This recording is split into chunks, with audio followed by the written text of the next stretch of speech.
Everyone, I'm Michelle Blaney, and I would like to welcome you to Transfer Talk Tuesday. If this is your first time joining us, Transfer Talk Tuesday is a series of monthly professional development webinars from the Ohio Articulation and Transfer Network that are designed to share information on transfer-related topics. We ask that you please keep yourself muted so that everyone can hear clearly, and also leave your video off for the time being to preserve the bandwidth for our presenters today. We will be recording this webinar to post on our website at a later date. Today for the Transfer Talk Tuesday on Mathematics Pathways, we are joined by Anna Canalongo from the Ohio Department of Education and the 4 co-leads from Subgroup 5 on Secondary and Post-Secondary Alignment of the Ohio Mathematics Initiative. The presentation itself will last 20 to 25 minutes with time for questions and open discussion with the Subgroup 5 co-leads at the end. And with that, I'd like to turn over the presentation to Anna. Good morning, everybody. It's great to see you, or at least your names on the little matrix of names that WebEx does. So thank you for letting me come into Transfer Talk Tuesday and talk to you a little bit about what's going on, mostly at the high school level. So I'm from the Ohio Department of Education. I'm one of the math consultants there. But what we're doing there has some intersection with what's going on in the higher ed world as well. So I want to first talk to you about the Ohio Math Initiative. I heard that you guys did a nice Transfer Talk Tuesday last week about the Ohio Math Initiative, so you have some background with all of that. And so this is going to tie in very nicely with what you guys heard last time that you all met. And so those connections are going to kind of be there because the Ohio Math Initiative is kind of behind one of the driving forces behind this initiative that I'm going to talk about with you soon. As you know, or as you may be learning right now, there were originally at one point 5 subgroups of the Ohio Math Initiative. There are now 4. The data collection one has kind of like become embedded in the other ones. But subgroup number 5 is called the Secondary and Post-Secondary Alignment group, subgroup. And they're the ones who are very much involved in our high school initiative, trying to like put the pieces together to make a smoother transition between secondary and post-secondary. So at this time, I'm gonna introduce our subgroup 5 co-chairs. Or I'm going to let them introduce themselves to you, actually. And so that you can know who they are and know who, if you have questions, there'll be a Q&A after my presentation, and they'll be here to answer some of the questions as well.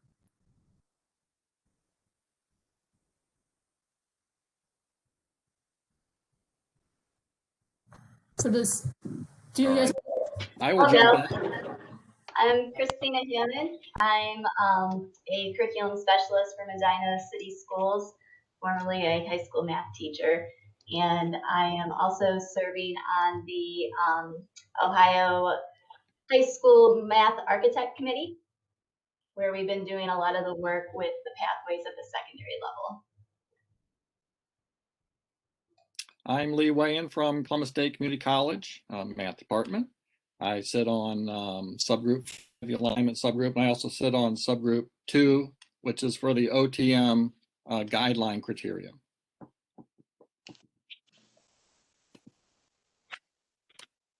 The math department at The Ohio State University. I spend most of my time on mathematics content courses for teachers, middle and secondary teachers, so there's quite a bit of overlap in content, and paying quite a bit of attention to the introductory courses and the college to high school to college transition.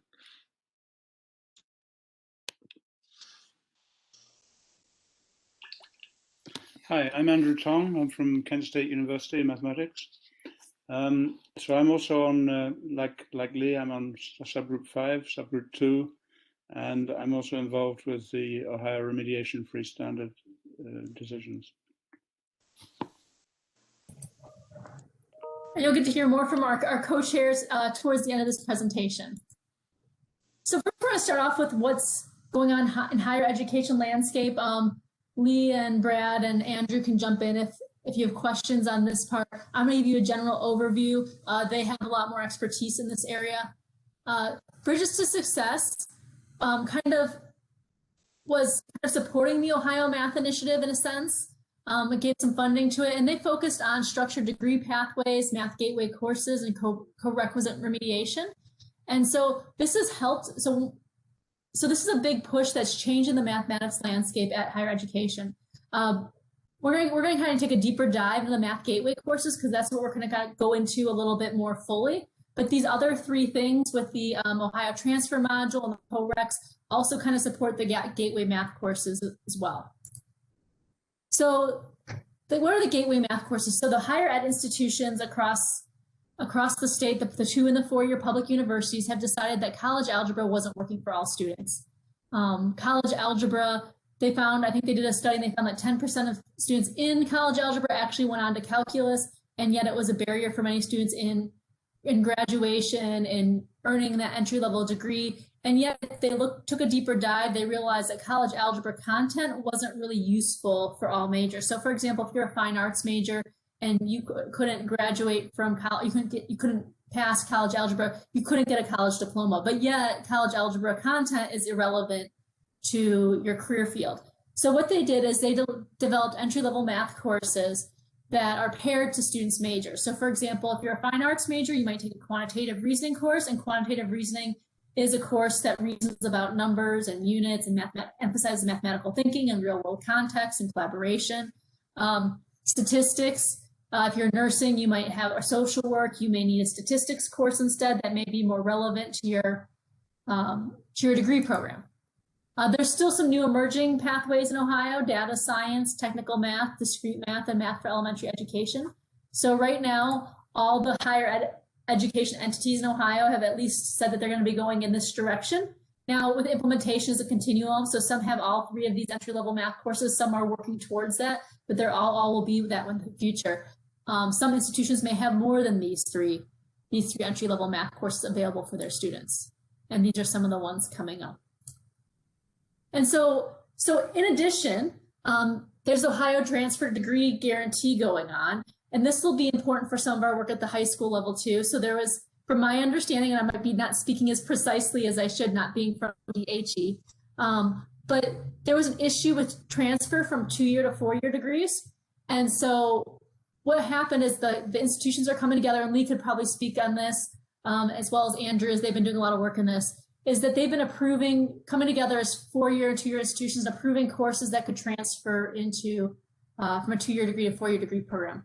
And this becomes really important for high school because high school needs to know what entry-level math course they need in order to go from the 2-year to the 4-year degree program. So it'll affect the College Credit Plus, which is our dual credit program in high school. So the work that's happening in higher ed here is going to very much affect what we're doing in the high school.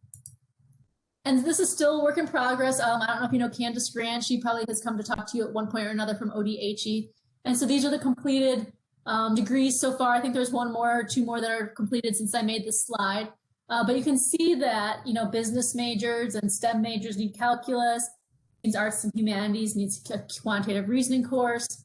A lot of the social and behavioral sciences need statistics courses. So you can kind of get a flavor of what's going on, which students need which courses. There's still a lot more courses to come that are under construction: health sciences, some more STEM, public safety. So these are coming along. But our goal at the high school level, which I'll talk about in a little bit more, is to kind of make this transition a little bit smoother. And so there's also these co-requisite models out there. There's 3 different types of ways that people put the co-requisites together. But what they're finding at the higher education level is that students were oftentimes stuck in these remediation courses for long periods of time and never actually got to the credit-bearing course, and there's almost like a half-life involved with it. And that if you're like 3 years behind in the math courses, like half the people would drop out each time. So very few people who would need the math remediation ever got to the entry-level math course. They kind of just gave up on their education before they got there. So the universities across and the 2 years across the state have come up with different models and how to do this co-requisite support. But the idea is the just-in-time support that really supports students while they're taking the main level math course. And there's a shift then to student-ready colleges. We used to have students that were college-ready. Now there's a shift to make the colleges ready for students. There's kind of a shift in thinking here. So this is the part that I'm going to talk mostly about is the K-12 landscape. In Ohio K-12, we have a strategic plan. It shifts on the whole child. with the goal of increasing annually the percentage of high school graduates who 1 year after graduation are enrolled and succeeding in a post-high school learning experience. That, of course, has to deal with ODHE and higher education institutions. We have 3 core principles: equity, partnerships, and quality schools. I think that in the age of testing, there came the realization that children are whole children. They have a lot of other things going on in their lives, and we have to educate the whole child. And how do we do that? And so there's all these different strategies and principles that are kind of combined to make a good learning experience for the child. And we have 10 strategies with the strategic plan. And this initiative falls under strategy 10, ensure high school inspires students to identify paths to future successes and give students multiple ways to demonstrate the knowledge, skills, and dispositions necessary for high school graduation and beyond. And so, as many of you who are college educated know, there's been one traditional math pathway in the country pretty much that goes to K-8, Algebra 1, Geometry, Algebra 2, Pre-Calc, Calculus. Some people go further along on that pathway than others. In high school, the only course that's required currently in high school is Algebra 2 in Ohio. The school students are required to have 4 units of mathematics, and one of those has to be Algebra 2. And there's diverse career aspirations and one math pathway. So Algebra 2, like its cousin college algebra, has some of the same issues. It's irrelevant for many students. It's a barrier for many students who don't actually need the content to graduate. Their career might not have anything to do with, factoring complex equations, but yet it's hindering them from graduating high school and or going on to secondary, post-secondary education. And so there's a new initiative called Strengthening Ohio's High School Math Pathways. And it's a partnership between ODHE and ODE, but we're also talking with some national partners, the Education Strategy Group and the University of Texas Austin Charles A. Dana Center. And the reason that's important is because some of the things I'm going to be talking to you about are part of a national movement. Ohio's just at the forefront. Ohio Higher Ed has done a lot with the math as far as moving to the Gateway Math course and the co-recs. That's also a national movement as well. But Ohio is further along. And because ODHE has done so much work in this area, it allows us at the K-12 area to kind of move our pathways forward without a lot of resistance and to make a lot more coherent approach because of all the work that our ODHE colleagues have been doing with the math pathways, the co-recs, and the Ohio graduation transfer pathways. And so like I said before, in a high school, mathematics units must include 1 unit of Algebra 2 or the equivalent of Algebra 2. So in law, it actually says the word equivalent. And so that gives us some room to figure out what does the equivalent mean? How are we going to define equivalent? And so as we talk to the Ohio Math Initiative, and as we're talking to other people who have mathematics expertise, what they desire really at the upper levels is not the fact that you know how to factor a complex equation, but that you're able to think in an abstract form, you're able to reason, you're able to communicate and use mathematics, right? And so we're defining equivalence as equivalent thinking and reasoning, but not necessarily equivalent content. So you need to be able to reason at that level, but you may not have the exact same content as maybe an engineering major might need. And so the goals of the initiative are to promote equity. Any courses that are created should be equally rigorous to the traditional math pathway. They should be relevant to the students' career goals. They should be flexible because these are high schools. This is not college and kids change their mind a lot. It's kind of a different population group. And they should be coherent. So all the things that you've been doing at higher ed, we should kind of try to match at the K-12 area. And so just to make this clear, this initiative is not about changing graduation requirements. We still want 4 units of mathematics. And we still want one of those units to be a high-level mathematics and Algebra 2 or its equivalent. It's not about reducing rigor. We want to really keep that equivalent thinking in mind there. And this is not about tracking. What this is about is relevance, equity, rigor, math identity, and student success. And so we have several groups. One group is the advisory council, and that's made up of different representatives from different educational organizations across the state, like the Parent Teacher Association, the School Counselors Association, the administrators. The Ohio Math Initiative does have a spot on that council. And then we have the Math Pathways Architects, and that's our high school and math 2- and 4-year math faculty that came together. And they're the ones that designed this not this graphic exactly, but this idea behind the graphic.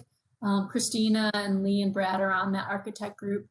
And so what they came up with is that there's 4 courses that in Ohio we consider to be Algebra 2 equivalent. If any of you have taken a statistics and probability course, you know that that could be equally as hard as your college algebra class, right? It's equally as rigorous, and sometimes for some people it's harder, for some people it's a little bit easy, but still a different type of course, mathematics course, but it has the same level of rigor.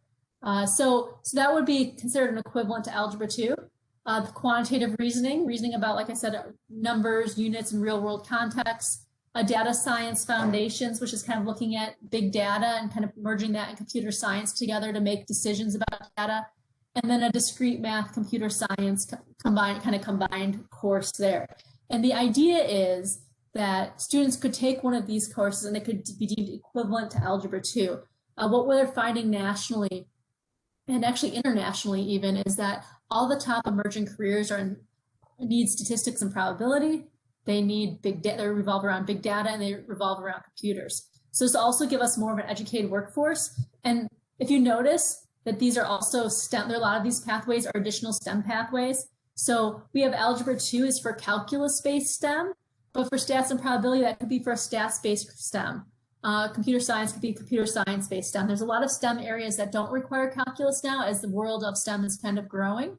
But it also frees up Algebra 2 to do what it's really designed to do, which is to prepare kids for calculus. So if you take out all the kids who are trying to just use the course as a graduation requirement and you put them in another math course that suits their needs better and for their career aspirations, then Algebra 2 can be redesigned to truly prepare kids for calculus, which it's not doing right now. It's trying to be a catch-all for too many people. It's also based on careers. If you notice here, we're really trying to message this, that students get to choose the pathway that they desire based on their career aspirations, not that kids are being placed in a certain career because we think that they should be able to do X, Y, or Z. And we realize that school capacities and sizes across the state are different. And so some schools may only offer one pathway. Some schools may offer several pathways. It just depends on the needs of their students. So our administrators at different school will do some kind of analysis and figure out which, and of their teachers and of the demographics that they have and of the industries in their area, and figure out, okay, this course might suit the needs of my students. But the point is that all these pathways are college preparatory. Currently in the high school, many schools have a 4th-year math course that's terminal. It doesn't go anywhere. It's like, it could be like career math or something, and it doesn't lead anywhere, but all these 4 pathways will lead directly kind of in the higher ed pathways. As we saw before, there's a stats and QR pathway. Data science course is kind of coming down the pipeline, as is discrete math. I'm not going to go through all the descriptions of all the courses for you, but this is in the slide because we'll probably share this. I'm sure Michelle will share the slide deck. But if you want to take a deeper dive and knowing what those courses are, there's some explanations right there. And it's all about equity. Again, I've talked about the strategic plan and how equity runs through everything. And the point is that students choose pathways based on their future aspirations. Students are not placed based on perceived preparation levels. And so there's a lot of flexibility here. So for example, maybe Trey is undecided about his future. He hasn't had positive experiences with math, so he takes a QR course. And this is, I forgot to frame the slide. This slide is framed for, let's say a school is a smaller school and can only offer one math pathway and happen to choose the quantitative reasoning course. What could they do from there? So Trey hasn't really had some good math experiences. He decides to try this quantitative reasoning course, and all of a sudden he decides he kind of likes math, but now he wants to pursue the engineering field and wants to go to a 4-year degree. So he might decide to take an Algebra 2 course and move back to the STEM path. So we're not losing a STEM kid in a sense, but we're gaining one that may not have been interested before. Now, all of a sudden the world of STEM is now introduced to him. He goes back on the algebra to calculus pathway and becomes an engineer. Now, Mia, she might like electronics, but she doesn't really have a lot of interest. She takes the QR course and she's liking the real world connections. And so she might decide to pursue an associate degree, taking a college credit plus technical math, 1 for dual credit. So she's kind of going on the STEM field too, maybe not quite as the same path that Trey is, but still an acceptable field that isn't a high demand job, right? Hannah, she has a passion for English language arts, so she's not really interested in the calculus pathway, so she takes the QR course. She has experience with a friend and becomes more interested in social work. Social work really needs statistics as their entry-level gateway math course, so she takes an AP statistics and probability course. Noah loves art, wants to be a graphic designer. Graphic designing needs quantitative reasoning at the collegiate level, so he takes a CCP quantitative reasoning course for dual credits. You can see just even taking that junior year, it still has a lot of different college options for students. Students aren't just stuck in one pathway. There's still a lot of flexibility in case they change their mind and want to go to a different route. And so this is the proposed timeline. Course development is happening right now. The initiative is launched on the website in the fall 2021. So this is we're kind of giving you like behind the scenes information about what's coming up. It's not made fully public yet. Our full public launch will be in fall 2021.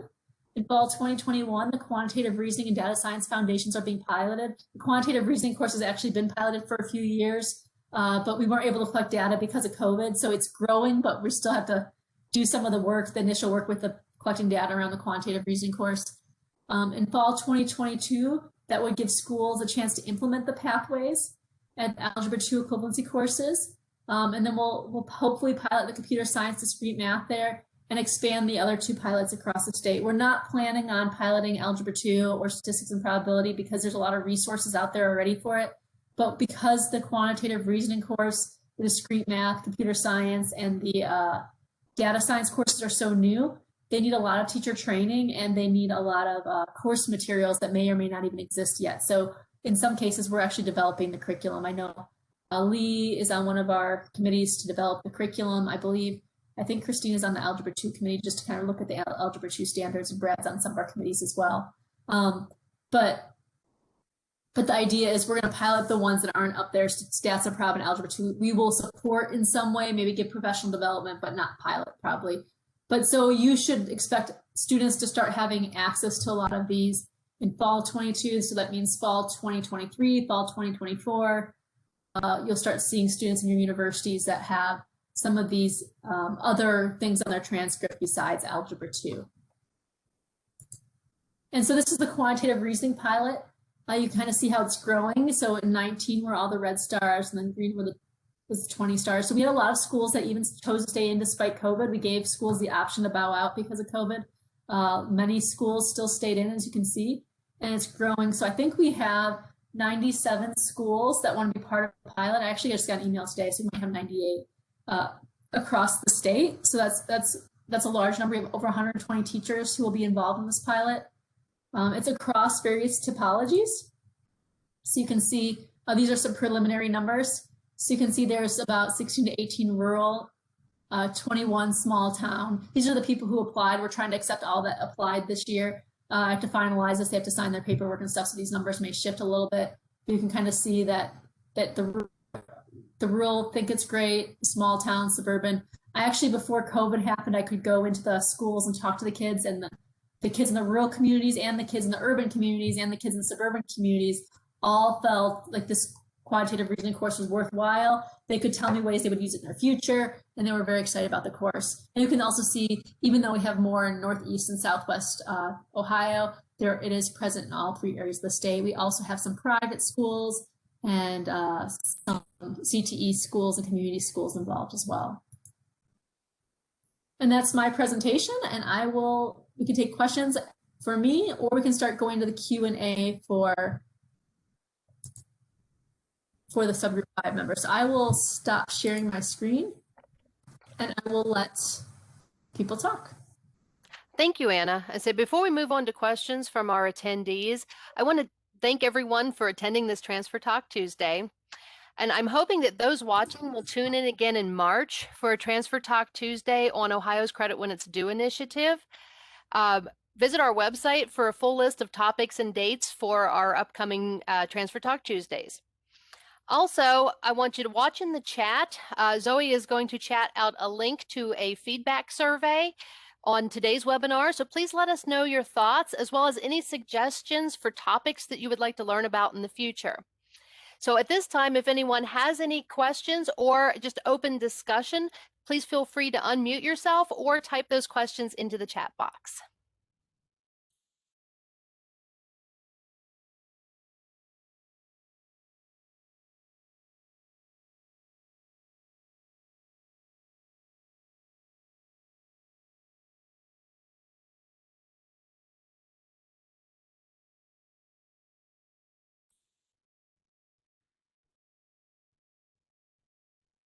I see a question just came in. This from David S. He says, I may not have caught it correctly, but will students be able to choose between Algebra 2 and QR? Possibly. So theoretically, yes, they could go QR or they could take both if they wanted to. So some students may take Algebra Geometry QR, then Algebra 2, or Algebra 1 Geometry, Algebra 2 QR. Or some students may take Algebra 1 Geometry QR and then Intro to AP Prob and Stats. So there's a bunch of different combinations that students could do.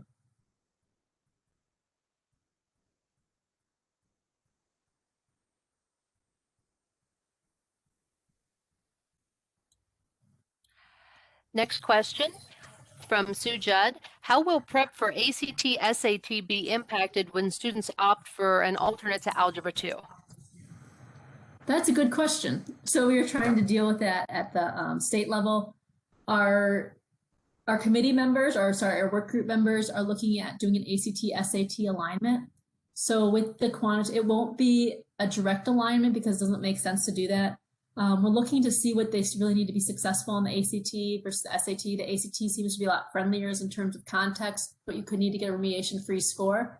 Our QR course is looking at trying to modify some of the curriculum a little bit as it's moving to an Algebra 2 course to make sure that they include some things. There are some things that don't make sense to include in these courses because they're supposed to be relevant courses. So for example, complex numbers won't fit into any of these courses. It doesn't make sense.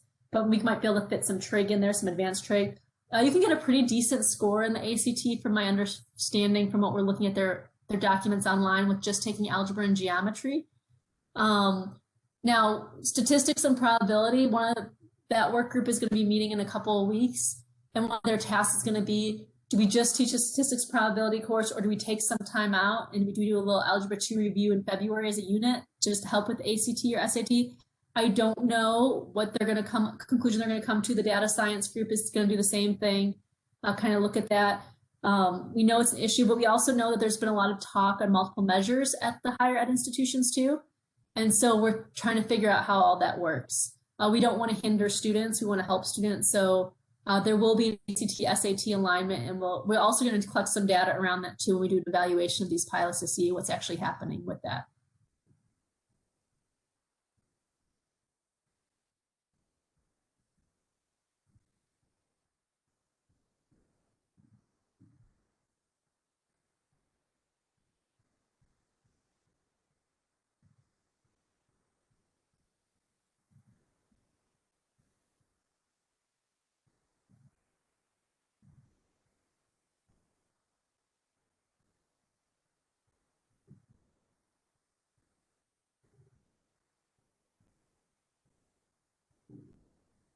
Hey, Michelle, do you want to give the subgroup 5 chairs a chance to talk?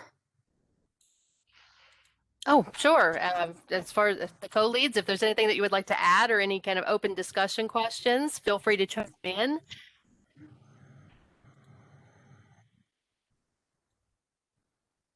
Brad, I think you're muted.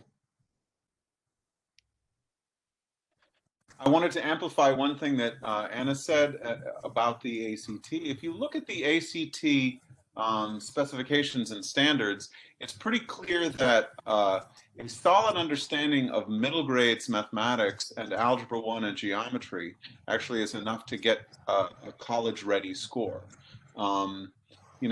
So certainly for scores up in the high 30s, students will want algebra 2 and pre-calculus. But to get a score of 25 or 27, something like that, it's possible with a solid understanding of algebra 1 and geometry and proportional reasoning from middle school, and those things will be emphasized in a quantitative reasoning course.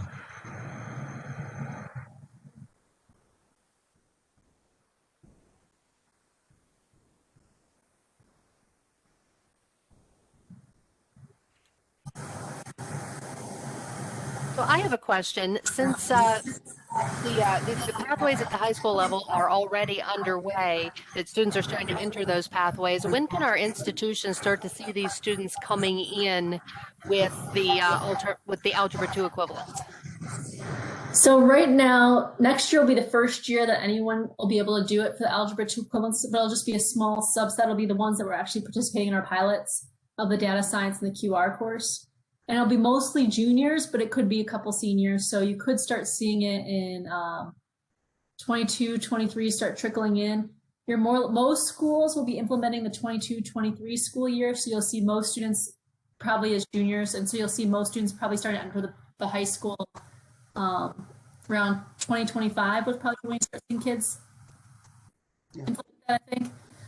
Because the ones who take it next year as a senior are probably ones that have already had Algebra 2, right? So I think 2025 is when you'll start to see a bulk of them. You might see a couple of them kind of squeak through before then. In my quantitative reasoning course this semester at Ohio University, I have at least 5 students who took the mathematical modeling and reasoning course as seniors. So that's another aspect of the pathways that hasn't been emphasized, that in the pilot so far, it's been mostly seniors taking a quantitative reasoning like course. And just 2 years ago, I didn't see any students who had that in high school. And now I'm getting, 5 out of 31 students who've had MMR in high school. And building on what Greg said, like there's going to be, I think, a greater push for a CCP quantitative reasoning course at the high school. So all of you 2-year and 4-year institutions, that's a good platform for you to start offering it. If kids are taking the 3rd year course, the quantitative reasoning course, they could easily take the QR, the TMM QR course their senior year as a College Credit Plus course.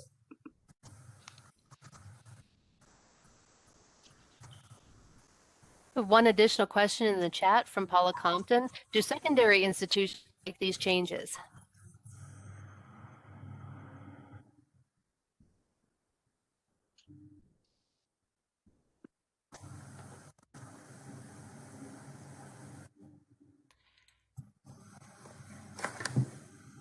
Did everyone hear the question? My understanding, from what I've been paying attention to in secondary schools, and Anna can say more about this, is there's quite a lot of frustration among secondary teachers about trying to offer an Algebra 2 course for all students. And so, in fact, there was a huge amount of interest around the state for participating in the piloting of the mathematical MMR course is what we call the pilot of the QR course. But modeling and mathematical reasoning, is that what MMR stands for? Yeah, mathematical modeling and reasoning. We have a question from Jessica Holiday. Should we expect pathways that require TMM 010 Intro to Stats to need college algebra as a prerequisite, or is this OTM area more specific for majors that aren't required to take college algebra?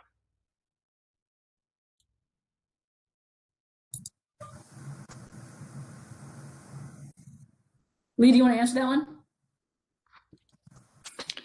Well, I'm hoping that schools are going to stop requiring only college algebra as a prereq to stats, and we'll move towards the QR course being a prereq to the stats, so that we have more flexibility on how people get through their math requirement and their stats requirement. So hopefully this is opening up.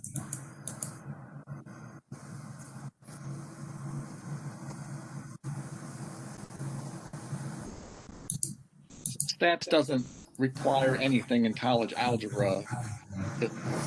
It just needs some basic calculation skills.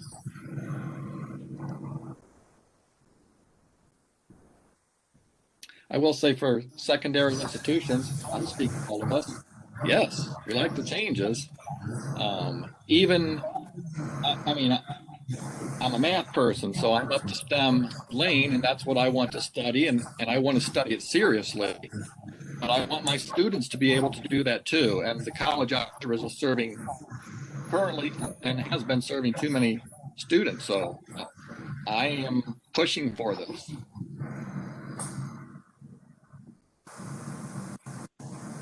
There's an additional question here from Jessica. Should we expect that more than one course could be submitted and approved as TMM 010? And I can actually speak to that one. There's not very many instances of this to this point, but a couple of institutions do actually have some different flavors of an intro stats course. So there is the possibility for that. That's true for any of the guidelines. If you meet the guidelines, your course can be submitted under the guidelines. It doesn't have to be in the math department. It just needs to fulfill the guidelines.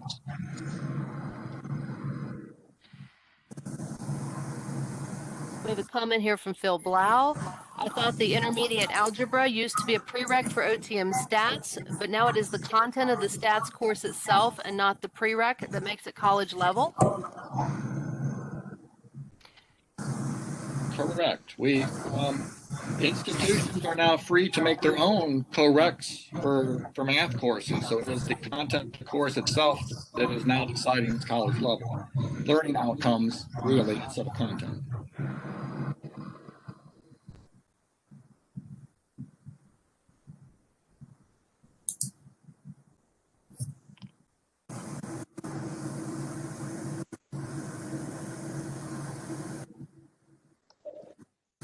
I think it's worth noting that the transfer module requires a significant unit on statistics in the QR course.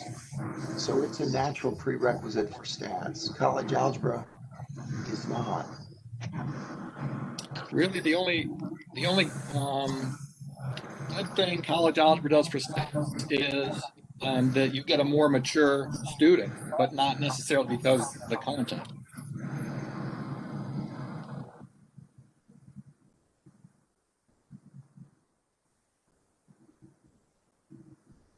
Andrew, do you want to share anything about your experience?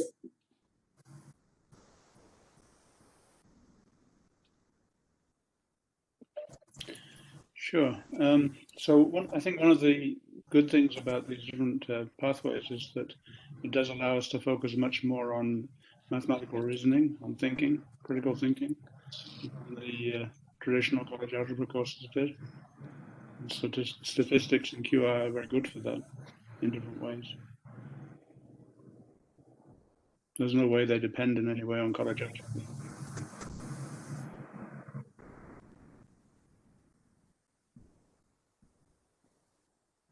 Or algebra 2.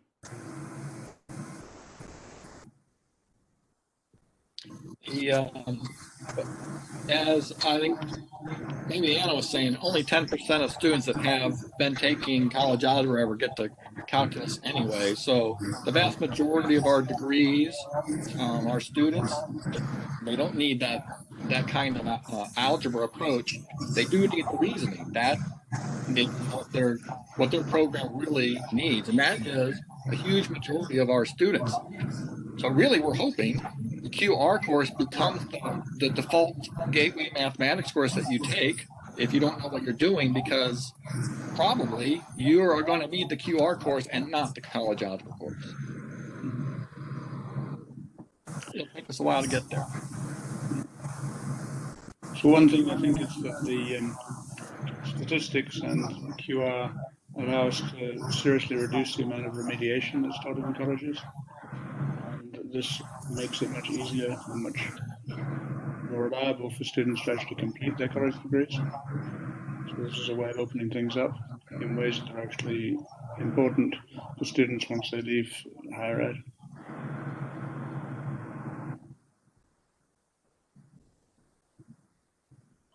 Christina, do you want to share the high school perspective at all?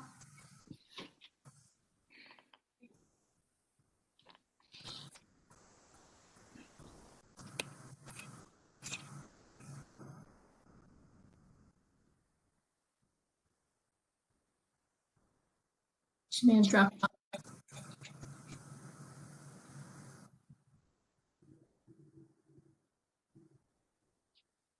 So we have made all these pathways. Our next step is to try and connect them together and make the system work. We've been dealing for decades here that one pathway, and so it's easy to say which one to take, the only one that's there, which has also made it very easy for institutions With it is embedded in our institutions that this thing works. College algebra is connected to everything. It satisfies all math requirements because it was the only course that did for a while. We are trying desperately to figure out how do we, at least if we're not going to detach it from stuff, at least add in these other avenues, pathways for students, and figure out earlier, I don't know how with undecided students, but figure out how to get students into stuff that's pertinent for them.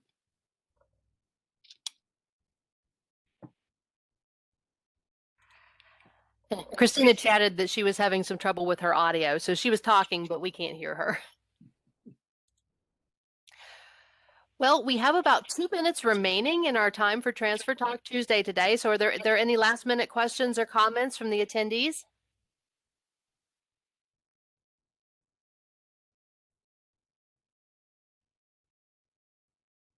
Okay, well, with that, I would like to thank you all for joining us today, and please have a great rest of your day. Thanks, everyone.